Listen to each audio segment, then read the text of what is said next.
How perfect would it have been if I were posting this on June 27th? Too perfect, which is clearly why I missed it by like 3 weeks.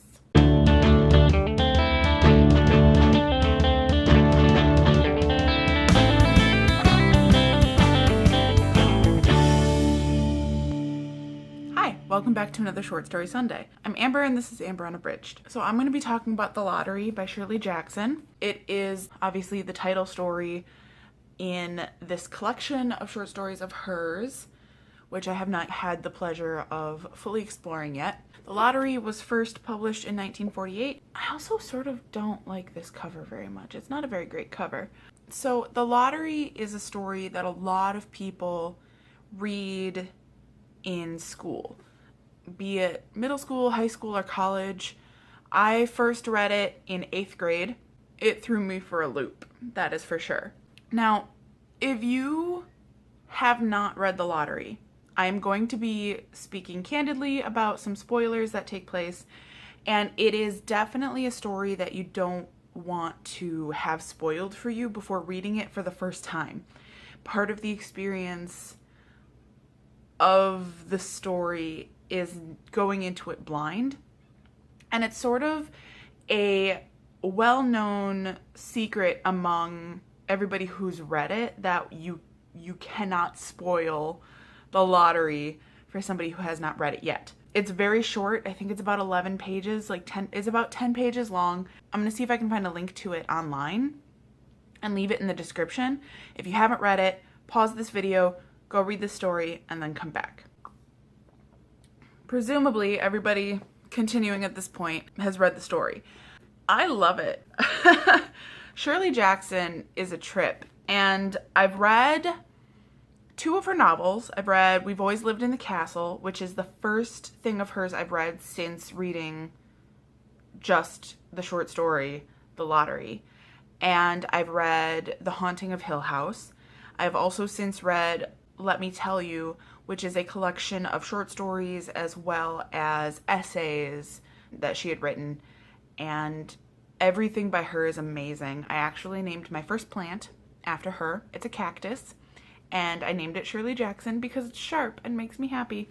So, The Lottery is about this village that has this tradition, and a series of villages that all have this tradition. The Lottery takes place every year on June 27th. It used to be a saying about lottery in June, corn be heavy soon. There's always been a lottery. So, The Lottery is done purely out of tradition.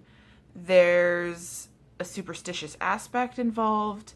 Shirley Jackson has a sort of magical, realistic tendency with some of her other stories, as far as I've experienced, and maybe there's some truth to it in this world. It's delightful. It's one of the first stories that was used to teach me about foreshadowing. You see all of the children piling up stones, and everybody's sort of talking about, you know, everyday things, but nobody's laughing. Everyone's kind of tense. You're just sort of trying to understand, like, well, what's going on? It's the lottery. This is supposed to be such a great thing.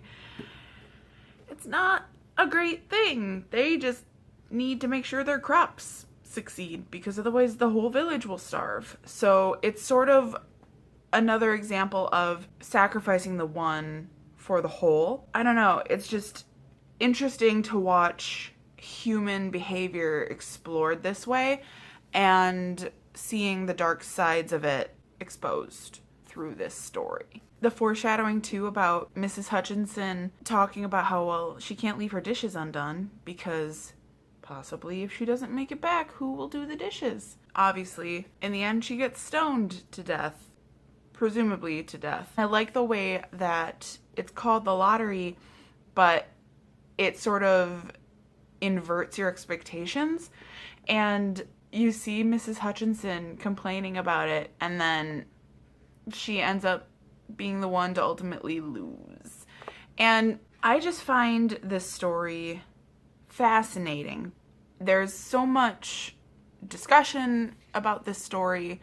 It is so widely read, and I just find it very interesting the way that it represents tradition and how, you know, maybe it doesn't make sense, and oh, all those young kids in other towns are getting rid of the lottery, those crazy fools. I remember reading it for the first time, and I don't remember reading a lot of things for the first time when I was younger. I remember being absolutely shocked and just completely disturbed at how this story goes, and now I'm just kind of like, well, it's fascinating to me to see all of the warnings leading up to it. I just really enjoy it.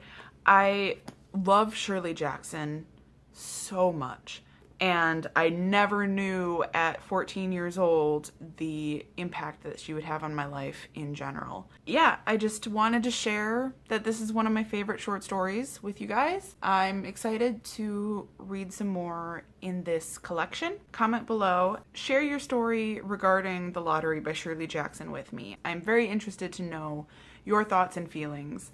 Yeah, that's all I got for today. Thanks for watching. Bye.